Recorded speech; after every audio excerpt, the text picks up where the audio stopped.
You need a level of activation. Otherwise, you will just go towards sleep, right? So you soften the organs of perception, even soften the base of your tongue. So your inner ear actually starts to let go a little bit. And even if you don't even know what that means, just do it anyway, right? You have way more access to the subtlety of your mind body relationship than your mind knows, pardon me. So as you get quieter there, start to activate a little bit. So feel your feet on the floor, your sitting bones on your chair, right? Start to lift up, but it's coming from a quieter space, not just quiet inside your head, empty inside your body. And then the activation, think about the emptiness as a canvas upon which the asana actually imprints.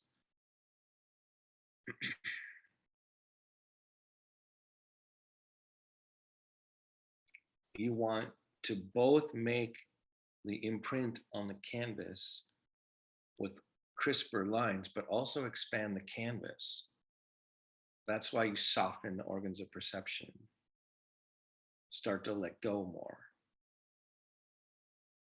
Lips together, teeth slightly apart.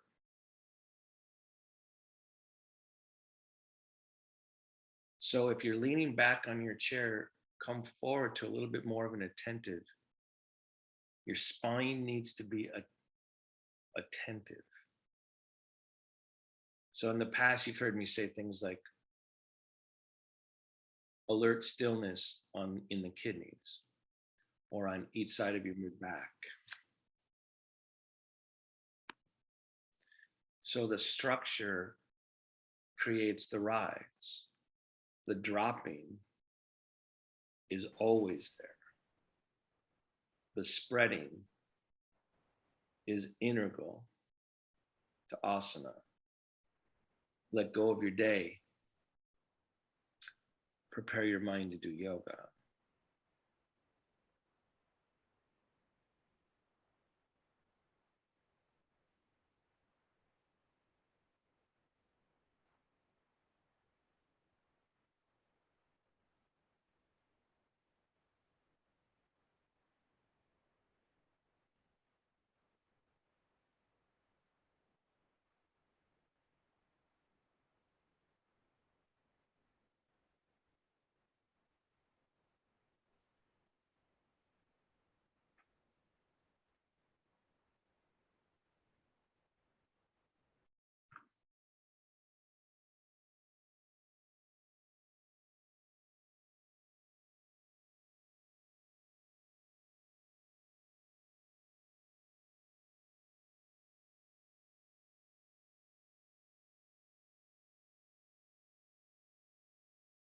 Good. And then release. Take your sternum up toward your chin down over your sternum. Activate the fingers of your spine, i.e., the rib cage.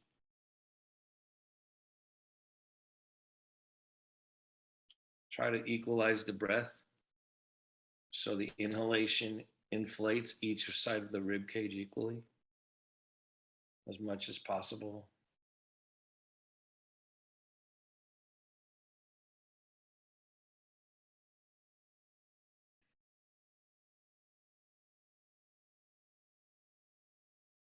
Raise your head up with closed eyes, open your eyes. So one of the things that the centering is so important to do, I think, is is kind of strips down your awareness down to the studs, like down to what is truly fundamental. And I hope that you're learning over time within your yoga practice that your mind is not what's fundamental.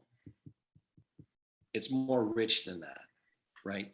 And so as you sit up straight and tall, so the other thing that I like to think about in when I'm really trying to have, remember, I'm going to be always teaching um, action and asana as it reveals, not as an end in itself, right? So I'm very curious at what's at the core of what's happening, right? And so, like, what are the parts? If I go down to the studs of my awareness, as basic and fundamental as I can in every asana, I'm actually confronted with what part of my experience is staying the same, is unchanging, and what part of my asana is changing things and introducing movement. And it turns out that there's an unchanging part of every yoga pose. And that unchanging place, right, actually doesn't change depending on the pose. I mean, that sounds stupid, but it's actually true, right? So this idea of like, what does it mean to find the part or the layer or the aspect that actually is going to stay unchanging? And I think that, and this is me imagining, but I think probably yogis of the past started to think, okay, there's this unchanging part that isn't going to change even as my body position is changing, right? That I can stay connected to something. And it's that connection can express itself through the changing asana and changing body position, but it still remains unchanging even as there's change, right? So one of the really fundamental ways that change is introduced into your experience is through the movement of breath, right? That's why so many forms of yoga emphasize breathing so much, right? And but so that's going to introduce movement. But what's the part before the introduction of movement? Like, how do you make the part before the introduction of movement congruent with the movement? Right? So this is what asana and practice is trying to teach you. The practice of asana is, how do you make it congruent, your movement and the changing parts congruent with the underlying unchanging dimension of experience. Now, one of the things that I would say, this is me personally now, is I don't think the unchanging is necessarily more fundamental. I think they're both happening, right? It's just easier to stay connected if we're told it's unchanging or that's more fundamental. All right. So now once I get, so the centering part of class is to try to get connected to this dimension of your experience that that is unchanging, deeper kind of, I don't know, right? So you're sitting up, and now what you got to learn to do is also be able to move and express yourself in multiple directions. So feel your sitting bones extend down through your inner heel, like from the inner groin to the inner knee to the inner heel. And as you do that, start to elongate your spine up, right? So, and then release again, and then do it again. Activate, but have your awareness, like the awareness that's behind your eyes, stay connected to the unchanging part, and then release again. Stay in that place and activate. So lift the chest again. So you're going back and forth where your body's changing, but your attention is staying steady to receive both, and then lift your chest again. So what you got to make sure is that when you release, this place that's unchanging doesn't make you hold your breath, right? You want both. All right. So again, hit down, lift your chest up, hit down to the floor. So for me, because I'm so, my brain thinks it's doing everything. Like when I extend, everyone extend from your inner groin to your inner knee down to your inner heel, right? So that's a direction, right? That's apana. That's like when energy or prana moves this way, right, from the head down to the feet. They have a word for that. It's called apana, and it helps the elimination. Think about like our elimination systems go that direction, right? We take something in, it goes all the way out through, right? So there's a lot of layers to what this is. But it's easier for me to feel my sitting bones and extend from my inner groin to my inner knee down to my inner heel. But can I get the energy of my head to follow that action? right? Again, this is very inward, right? So I want to like go down through my base with more of me. And now keep that and rise, right? So you're making delineation within your experience, right? And then broaden across the collarbones and across the back ribs. Like there are all these different layers.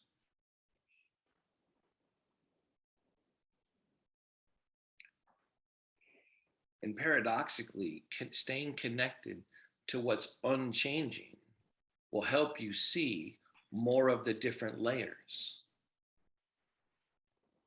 But don't just do it with your eyebrows and your brain, right? Like feel your way. Good. And then release, lift up. So this idea of going down and up on different layers is actually in every pose. Lift up again, so I want you to get space in your low back. So I want you to lift off your seat a little bit. Let your low back hang a little bit, right? So you just kind of, my tires are almost flat. So I need to like pump up my tires for next week, right? And then set myself back down and stay lifted though. So I want, even though I'm going to sink, right? I'm going to sink. I'm going to resist the sinking. So one of the things asana teaches you is where you should resist the natural disintegration of things, right? That's my scoliosis, right? And also when to follow things too. So lift up. So there's a constant interplay between resisting and allowing in every single pose. So now, hopefully now, I'm going to contrast it. I don't want you to that be me sinking, right? So I'm going to lift up, keep the space in my body, keep my chest lifted, attention to my sitting bones and feet, attention to the lift in my chest. I'm going to take a couple of breaths to fill the vessel, especially feel it into my rib cage. And then take my left hand outside my right leg and my other hand behind me, keeping at attention, keeping expansive. I'm not going for a big twist now. I'm just twisting a little bit to wake up my spine. But as soon as so there's a mid part of my back that really wants to turn with my chest, right? I want to do that, but I want to stay connected to my sitting bones and feet. So again, you're having simultaneous layers, right? Good. And then come on back to center.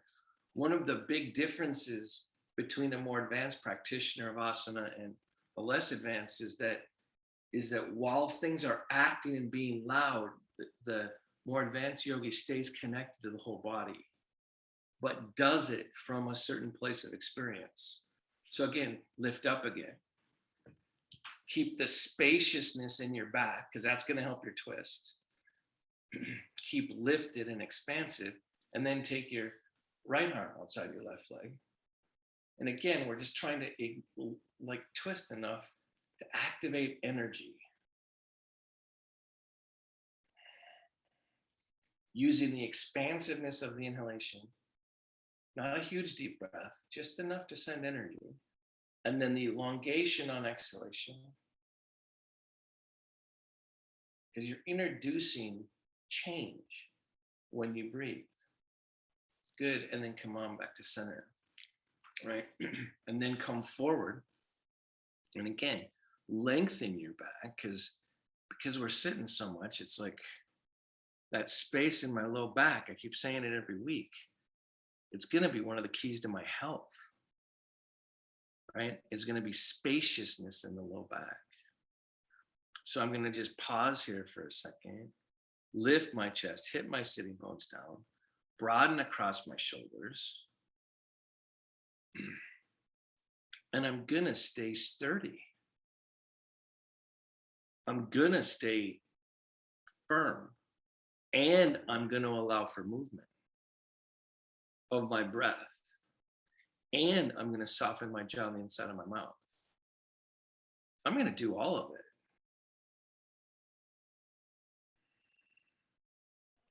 Good. And then release. Come on back, hands at your sides. So I hope you kind of got that a seated Tadasana has kind of a dumbwaiter effect, right? Something's going down, something's rising, right? So arms down by your sides, right? Back here. So that's the down. But a yogi has to always perpetuate, in order to become more aware, a yogi has to always perpetuate opposites, even within an asana. So I'm stretching down with my arms and my fingertips, but I'm lifting up at the center of the chest, right? I'm hitting down with my sitting bones and extending down from the inner groin to the inner knee. And I'm rising up through my spine as I'm, putting tent spikes, right, down with my arms, with my sitting bones and my feet, right? I'm securing the tent as I lift the chest up and rise up. Now, can I broaden across, as I see this up and down, can I broaden across the space between my shoulder blades? Can I spread my sitting bones?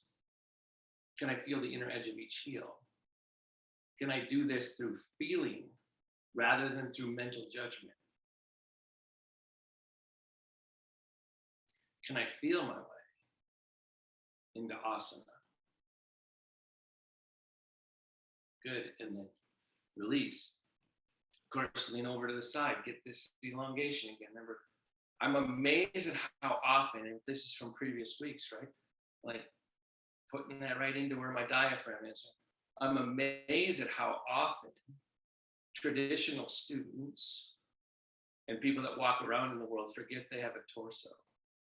So I'm doing this to remind myself to keep my spine elongated as I'm leaning over, right? Good. And then release. It should change your breath. Remember, I'm teaching a lot of stuff right now because this is the intersection of the subtle body and the physical body right across through here, right? Vikasanga, tree of yoga. So I'm going this way and getting it open and then making sure I make that the energy as it travels through my torso actually has boundary. Doesn't just dissipate with my effort. And I'm taking a couple of breaths. Yeah, and then come on back to center. Like if you're in a in-person class, if you ever had anybody or you're at home, have someone just like come up behind you or just put their hands on your rib cage, and you'll feel this amazing relief. If you can trust the person doing it, right? You feel this amazing relief. So I'm going to try to make it happen right here to myself, right? So I'm connecting here because I'm trusting the lineage that there's a really important subtle connection that occurs at the diaphragm. And wait, now as my hands are, my just putting my thumbs in here, right? My diaphragm cuts right across here. So notice how there's muscular action on the inhalation that spreads across the back. As I'm referencing, giving more reference to my mind about where my rib cage is. Good, and then release. So, if you remember, I'm sorry, this is going to date me, but does anyone remember Monty Python and the Black Knight that actually keeps losing limbs and says it's a flesh wound, right? And he ends up just becoming a torso and thinks he can still like fight the other knight, right? Well, it's funny because this part of our experience through the spine probably didn't help us run from tigers and stuff. So we're thinking presence has to do with our appendages. What if that's just boldly false, right? That's where control comes from. All right, so again, sit up straight and tall, right? I want you to bring your shoulder blades down and in, broaden, and extend the tips of your shoulders farther into the room without arching your back. And see some of you arching your back, right? Right? Hit down through the sitting bones. lift up through the top of the head, project awareness from the midline out into the space around you. And then put your breath in service of that expansion. So the inhalation helps the expansion, the exhalation brings it into some straighter lines, right? And you're going back and forth with an expanded sense of presence that's coming from your midline out in every direction. Question is, can you connect your ribs and your spine to your legs? Good, and then release, especially when sitting. So Bhikkhus Iyengar emphasizes standing poses to beginners because he wants the spinal energy to make it to the base, right, to the legs. So you and I that are in chairs all the time actually have a harder time finding the base. So I want you to take your hands and push down on your femur bones, right? So down here, keep your femur bones down and lift your chest up. So create that space. Good. And then again, I'm dropping down into my sinkhole. That is my, when I'm writing and stuff, right? Then I'm gonna hit down and rise up. So I'm not just lifting up, I'm pushing down as I lift up on my own femur bones. Good, and then I sink back into where I always live. Then I contrast it again, right? And then I sink back down. Now I want you to come forward and then lift your chest to rise. Take a couple of breaths. Ground the pose by hitting down through your sitting bones. So my hands are on my foot pedals now. I don't know where your hands are. You got to figure out where they should be, right? But I want the chest lifted. So Renee, I want your chest lifted more. Yeah, right? And so I'm breathing into a lift and an exertion. And then come on back to center, back up again. Now I want to push down just on my femur bones, right? So I want to get a lighter relationship between my spine and my legs. This is why standing poses are often taught in the beginning of a yoga class, right? Because they're trying to shift the way your awareness is in your body, right? So I'm hitting down and lifting up, right? And then I want to take my hands on the front of my knees and hit back, articulating my femur bone back into my hip socket and letting it lift my chest.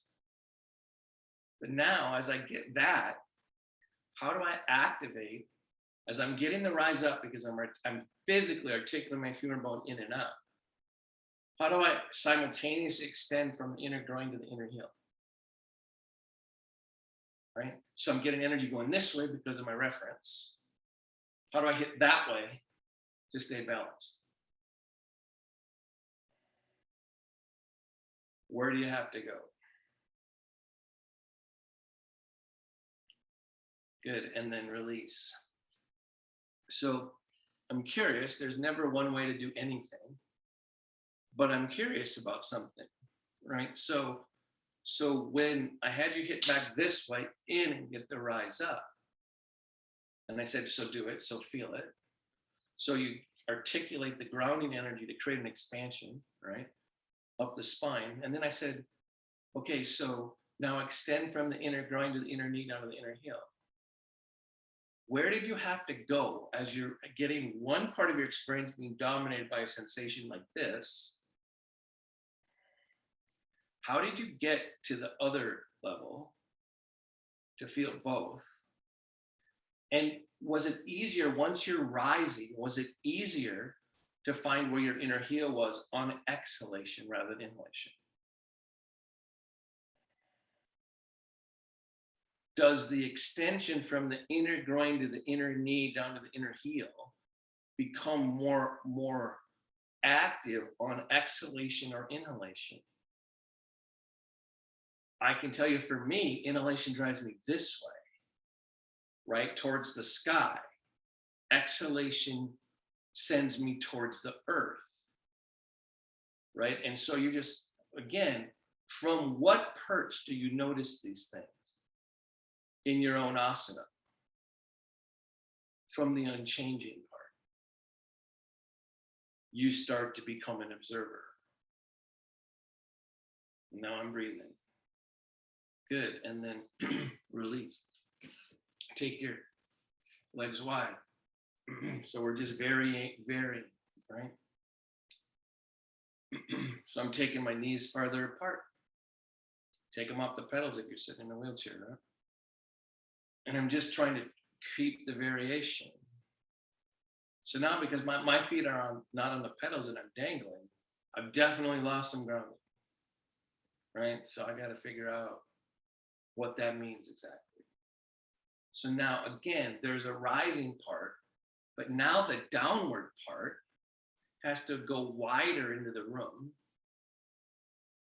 But what does that do to my midline? Remember, we're going through the energy of standing poses right now, right? So how do I make sure as I sit here, if I don't stay alert on my sitting bones, just let yourself drop. I hope you can feel that actually steals from your legs, right? So now I want you to ground and feel your sitting bones. And then with each side of your sacrum, I want you to point toward your knees. So on the back side of your very low back, I want you to point. And I've got one knee I can point out at better than the other, right? So I've got to I'm a yogi. I got to figure out how to do it more equally. So I'm trying to get the downward energy from my spine down to my feet, even though my feet have less grounding in them. Then I'm going to take my hands and press against my knees back into my. And now, can I keep awareness still pointing to my knees down to my heels as I ground?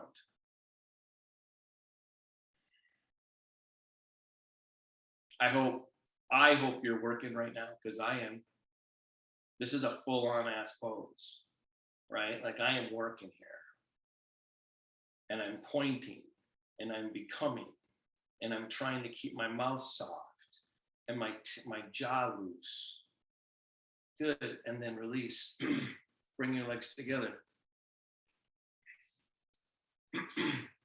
Press down. So in a second, we're going to take the arms over our head, one arm at a time, right? And I know as soon as my arm goes up, don't do it yet. As soon as my arm goes up, I'm going to steal from my legs. That's why I'm doing this. I'm trying to trust imprints, bringing imprints and memory into poses. Okay, so then I'm going to take my left arm up and hit down. So I'm following the calming energy, pushing down, right? And then exhale down, inhale up, right? But I'm going down and I'm rising up.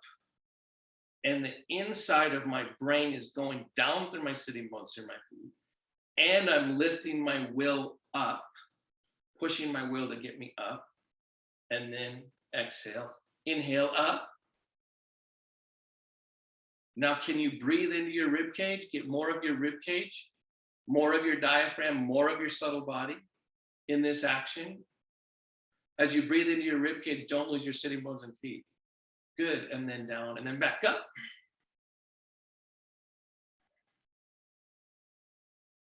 So I'm actually trying to make this a river with very defined riverbanks. And then back down and then back up. So as I'm increasing the speed, even when you drop your arm, I want the unchanging part for you not to follow the work in your arms. Down, back up. So something stays steady as I go back and forth, right? So I'm practicing the unchanging part. Guess what? Asana is going to get super complicated. Good, and then release. So you start practicing your ability to stay secure and whole, even as change is occurring. through your body. Because the poses are just going to throw you off balance. And they're supposed to, right? It's whether you can stay connected to the unchanging part, even though your body is violating your conditions of safety for your brain, for your mind. Okay, lean way over to the right. So now, if I were to slip here, I'd go right to the floor, right? So I want to make sure I'm staying grounded, right? And I'm not going to just slip off here because that would be bad, right? But now I want you, so I'm looking at the couple, lift your sternum, both of you, right? Yeah, don't just roll it back. See, the person in red rolled the shoulder back to open sternum. No, reach from here, right? So on the couple, the guy in the blue, lean forward a little bit, lift your chest more, right? And then take the arm up. Now breathe into your rib cage and use the breathing into your rib cage to find your sitting bones and to find your heels. So I'm not over this way with my arm. I'm out, straight up from the shoulder. And I'm trying to figure out how to breathe presence into my sitting bones and my heels. What has to stay unchanging? Good, and then release. I can always tell when I really hit it right on the nail head because I get really thirsty. All right, so I'm gonna go the other way. So I took a recovery breath right there, right?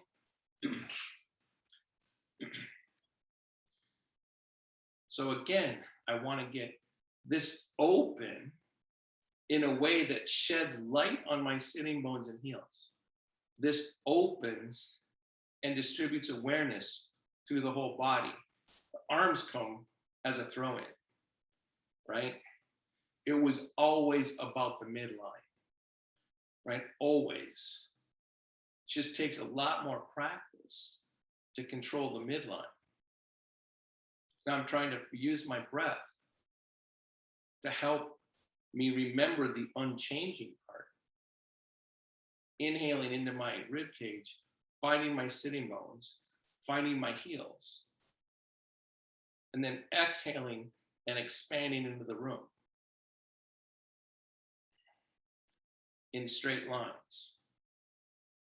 Good, and then release. Remember, come back to center, right? I think and believe that your inhalation, one of the reasons why it's so powerful is it goes in every direction.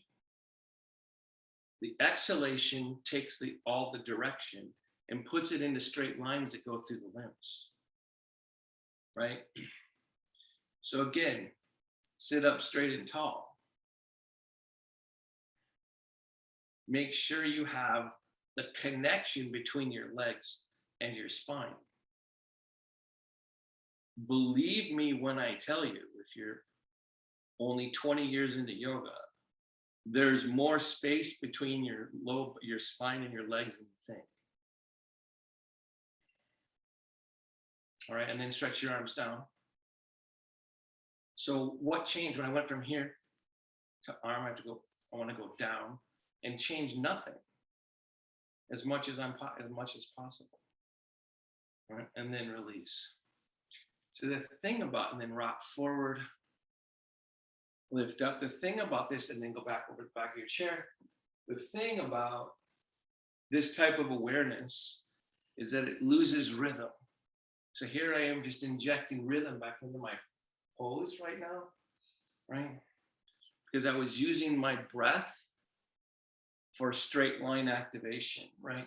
So now I'm just like making sure I stay rhythmic in my body, right? And then inhale, left arm up. Exhale, this is more about the flow of it now. Inhale, take the arm back, quick twist, come on back to center. Inhale up, exhale down, focusing more on the rhythm of it instead of all the batting down the hatches like we've been doing, right? Good, and then come forward. Feel the momentum forward. Feel the change in your feet. Even though I can't feel my feet on the foot pedals, I can feel a change, right? So I got to find that change, stay with what's unchanging, and start to lift my sternum, right? My sternum. This is more like upward facing dog. Now, as I lift my sternum and then release and come on back. So because of the way and pretty much everyone's got a version of this, mine might be more extreme. When I'm forward and I go to lift my sternum, I activate one side of my inner edge of my shoulder blade more than the other, right? That overactivation on one side of your body steals from, so it's the right inner shoulder blade that tries to fire, and I steal from my left hip and left foot. So I'm going to come down again, right? So I'm going to de-rotate. If you got any kind of curve in your back, try to get as straight as you can, right? So I'm forward and I'm feeling the change, right? The weight change. That's kind of like an exhalation down through my feet towards the earth, and then activating my sternum, but trying to do it equally. So check in with your shoulder blades. Is one shoulder blade, actually, I think I got it wrong. My left shoulder, my right inner shoulder blade is stupider than my left, right? It's not talking to the other side as well. So I'm like listening, I gotta like get there and keep feeling my feet and my sitting bones, lifting my sternum, and then come on back. Because all this type of like balanced exertion will get harder to be aware of as you move more fluidly. Come down again, right? Lift the sternum up, catch it with your shoulders, keep your sitting bones, keep your inner heels. Now, as you inhale, do you breathe equally in each side of your rib cage? Make that, remember, we're practicing yoga with our spine first, and we're adding the limbs second, right? And then back up. Because the limbs are going to be the whipped cream, the cherry. Okay, so come forward again, and this time start a twist. So I'm going to find a place. I'm reaching underneath my leg. So I know that in order for me to do yoga, I have to have conditions of safety deeply met. So for me on my pose, I'm grabbing underneath my leg and grabbing my wheelchair. I don't know what you need to do. Figure it out, right? So now I'm down and I'm forward, right? And I want my spine. Now, if you were here, I'd ask you to push on each of my knees so I could get that grounding into my knees that would naturally lift my chest, right? So I'm having somebody that goes with me here, like push on my knees, right? And just feel it and open my chest, right? So there's my chest not open. Here's my chest open. Now I want to take my left inner edge of my shoulder blade, I'm calling this my left, right? In towards the midline as I lift my sternum up. Now I'm going to push down through my legs, especially on exhalation. I'm going to inhale and expand in every direction, and exhale down through my legs, up through my spine. The unchanging part is going up through my spine. The movement part is following my exhalation. Good, and then release. Whew. Lots in my abdomen there. So I'm going to have a recovery breath. I'm going to notice the difference between side to side. I'm going to know that it's going to be so different on the other side. It's going to kind of bug me. All right, so now I'm coming down forward again, grabbing, and I may not always grab my chair in the same way, depending on which side I go on. Because I got to be a yogi every time I move. I'm trying to see that. I'm not going to go under my arm on this one, under my leg. I'm going to grab the front of my knee and then take this arm back, right? So again, I'm constantly modifying from side to side because you're not symmetrical, right? That's not always the goal, right? So I'm forward and I'm grounding. I'm really trying to learn to lift my chest. Now, this side of my rib cage, for me on this one, is what deflates and gets all crooked. So I'm pushing out there, right? And I'm forward and I'm revolving my spine. I'm working the inside edge of my shoulder blades equally to elongate my spine, to find my sitting bones, to find my heels.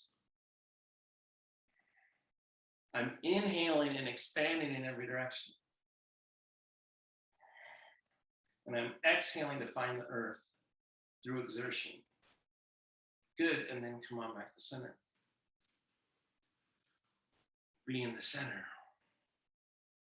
So for me, when I need to find symmetry after a big exertion like that, I need to go from the back of my eyes to each side of my chest, to each sitting bone, to each heel. But I do it from a withdrawn place.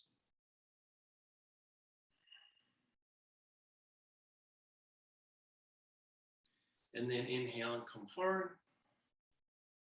Lift up, back, over the back of your chair. Open your hood of your chest. Take a breath, exhale, come forward. All the way through. Inhale, come up over the back of your chair. I'm gonna come forward, otherwise I'm gonna hit my plant. I'm gonna inhale, lean over to the right, take my arm wide, take it over my head. So now, all this intensity, I hope you're doing, and then back, you're doing more gently. Inhale, over, but you're not wasting what we did in the beginning. So now we're adding the lightness. Come forward, lift up. Inhale, take your arm up. Exhale, take it wide. Press, so my left arm's going up, my right sitting bone's going down, my right heel's going down. I'm lengthening my spine. Taking a breath. Back. Inhale, up, opposite now. Off to the side. Open and ground. Back to center. Inhale up. Hit down through your feet. Exhale to the side. Stretch out the sitting bones in the top of your head. Back up. Back down. Inhale up. Exhale over. Take a breath here to elongate. Back down. Inhale up. Find your legs, sitting bones, and feet better this time. Exhale down. Inhale back up. Exhale, come forward. Lean down. Open up. Get down through your sitting bones. Lift the chest.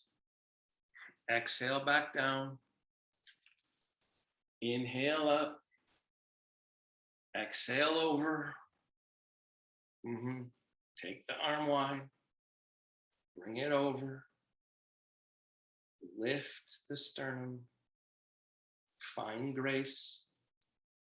Find the grace. Right? Back over. Forward. Come forward again. But as you come forward, keep the feeling of space in your low back as you come forward without exerting as hard, from a sense of space in your back and sensation in your legs. Lift the chest.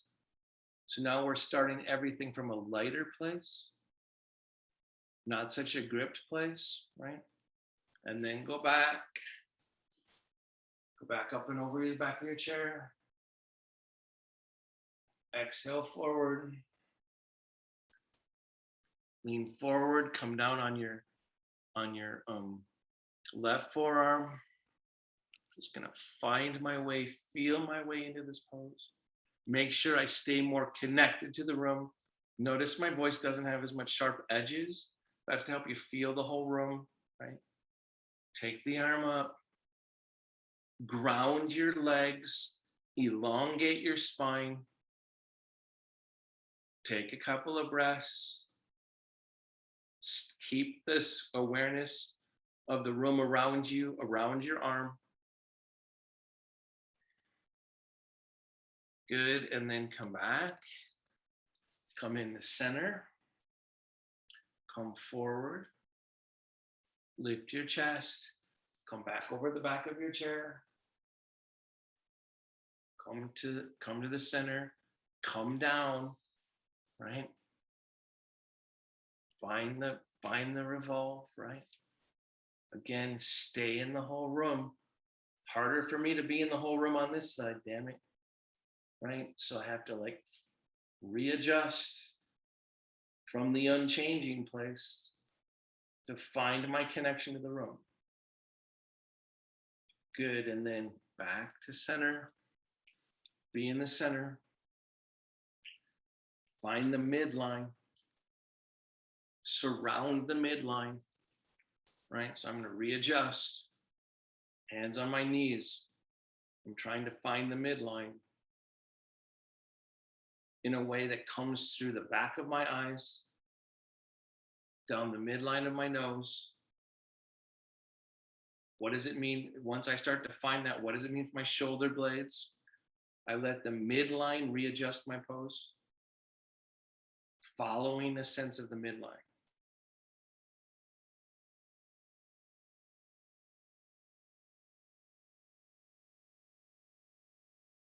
Good. And then release. So I was in a conversation with this Ashtanga yoga practitioner, David Swenson, really famous guy. And I'm an Angar teacher. He's an Ashtanga practitioner. And we had this conversation where one of the lines, she was starting to write another book, and one of the lines she was wanting to center his next book around, because he doesn't think alignment is as important as I do, whatever.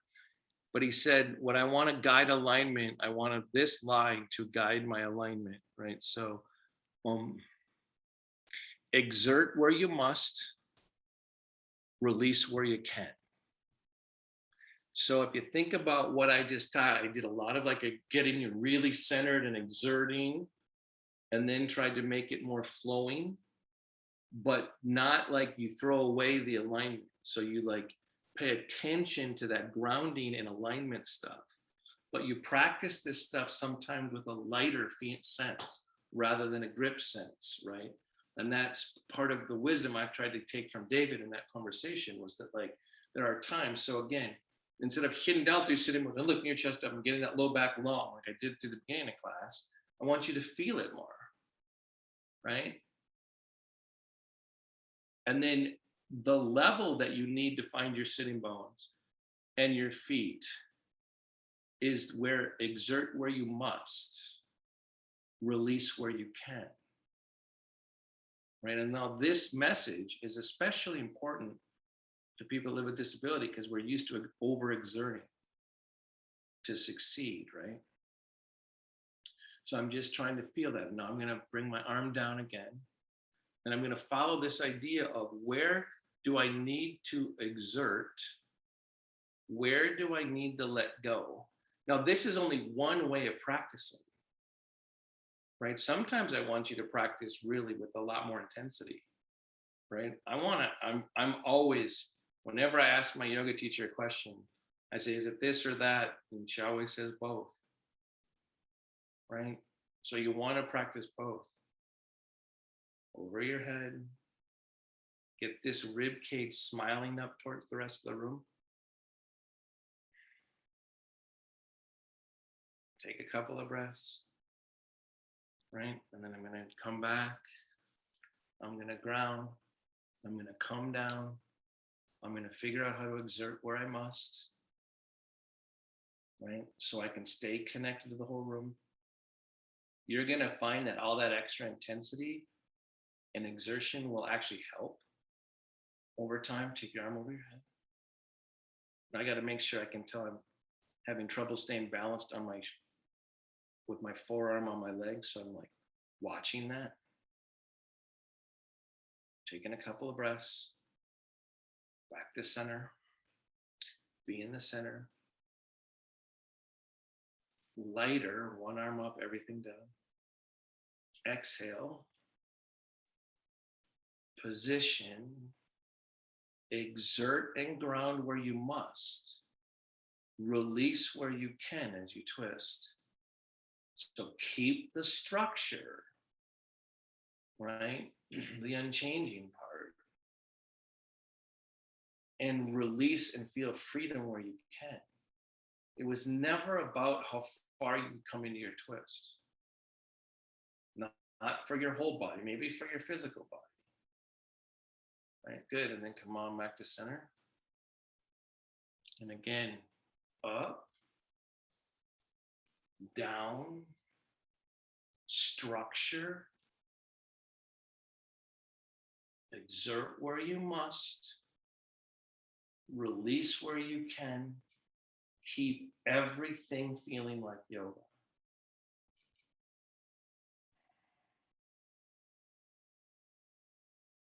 Good, and then come on back to center.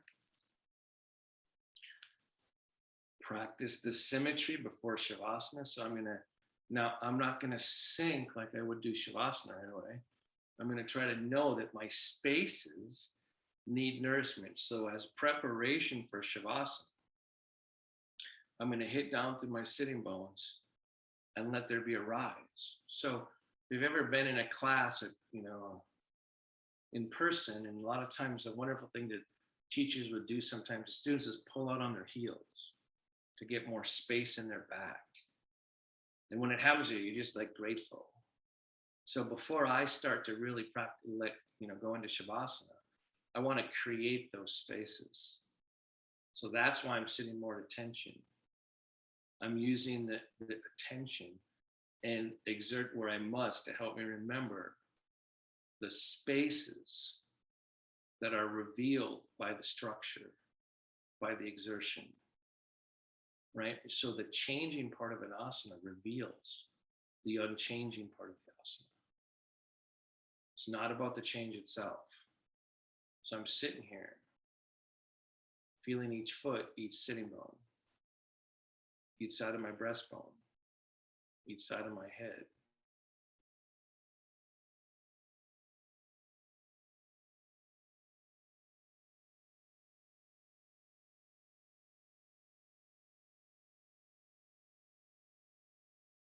I'm activating just enough, more than I would in Shavasana.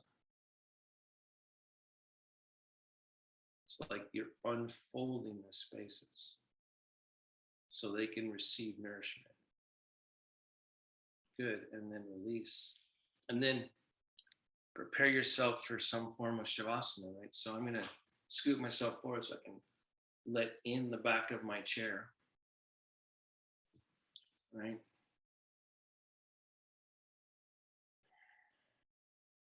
I'm taking a couple of really extra emphasized exhalations.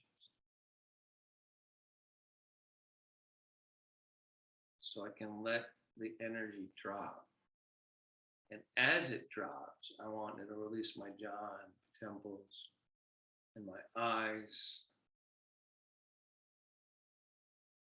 Remember, Shavasana is an incredibly sensitive pose, right? So do some things to keep you more sensitized, like soften the inside of your mouth. As I always say, touch my fingertip, my thumb tips together. So I want the structure, the release, the sensitivity, so I can hear that the chair holds me up.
Feel your breath. Don't change it. Thank your body.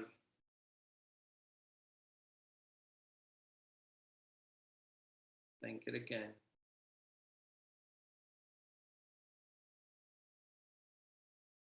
Start to bring yourself back.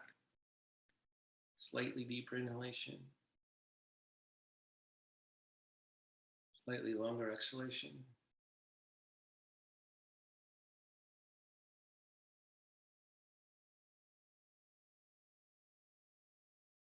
When you're ready, open your eyes and let the light in. It's too much, close them again. And then open, ready to receive. So you want your shavasana to travel in both directions. Like sometimes, like a lot of times, a shavasana should be able to prepare you for your day. In addition to sometimes other times for it to, like at the end of the day, escape from your day. It actually can do both,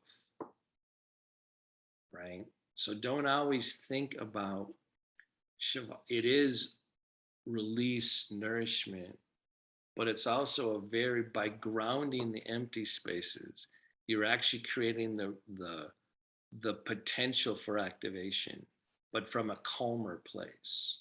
So you're going to want to have different shavasanas for different times, right? Different, like always, there's always so much potential here. All right, everybody. I hope you have a good week.